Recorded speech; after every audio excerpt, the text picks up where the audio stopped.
One of the last steps in this project is installing floating shelves. These are the ones I got from Home Depot. I needed floating shelves that were 45 inches long to fit the space, but they didn't have any that exact size, so I bought these ones which were 48 inches, and the metal bracket at the back doesn't actually span the whole length of the shelf, so I was able to cut down a little bit on each side to make the length I needed.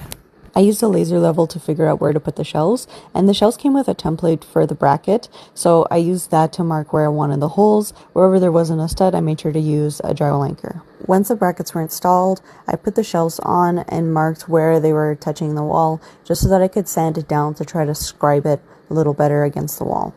For the second row of shelves, I did the same thing using the laser level, marked where I wanted the shelf, and then took the measurement of the distance to cut the shelf down to. Using this technique, you can see how perfectly level the shelves were. Lastly, I just caulked around to make sure there were no gaps.